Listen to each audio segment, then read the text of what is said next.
সোনপ্রয়াগ ঢোকার আগে আমরা একটু খাওয়া দাওয়া করে নিলাম, কারণ আমরা অনেক ভোরে রওনা দিয়েছিলাম। এখানে যাচ্ছে হচ্ছে ডুলি, এই ডুলি করেই কিন্তু ওনারা পৌঁছে যাবে হচ্ছে কেদারনাথে হাঁটতে হাঁটতে। আমরা এর আগের বার মানে দুদিন আগে আমরা কেদারনাথ যাওয়ার জন্য যে ফিরে গেছিলাম, আমরা প্রথমে ছিলাম হচ্ছে সোনপ্রয়াগে। সোনপ্রয়াগ থেকে গিয়েছিলাম গৌরীকুণ্ড, গৌরীকুণ্ড থেকে ব্যাক করেছিলাম। কিন্তু আজকে আমাদের টার্গেট ছিল একেবারেই আমরা কিন্তু গৌরীকুণ্ডে পৌঁছে যাব। সোনপ্রয়াগে লাস্ট গাড়ি যায়, তারপর আর যায় না। এই যে বোর্ডগুলো দেখে না মনে একটা আলাদা রকম শান্তি ছিল। ওই যে লোকগুলো উপরে উঠে যাচ্ছে, আমাদের যেতে হবে ওই রাস্তাটাতেই। প্রায় 1 ঘন্টা হাঁটার পর কিন্তু আমরা পৌঁছেছিলাম হচ্ছে গৌরীকুণ্ডে।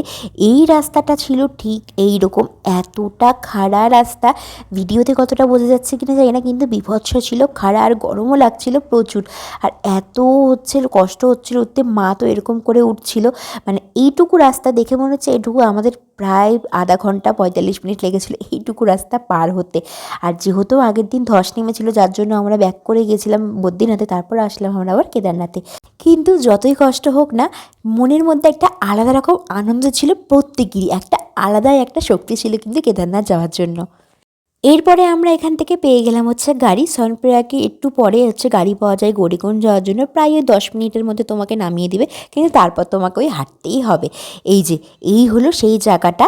দেখো কিভাবে গাড়িটা চাপা পড়ে গেছিলো, আর ক্রেনে করে এখন রাস্তাটা পরিষ্কার করছে।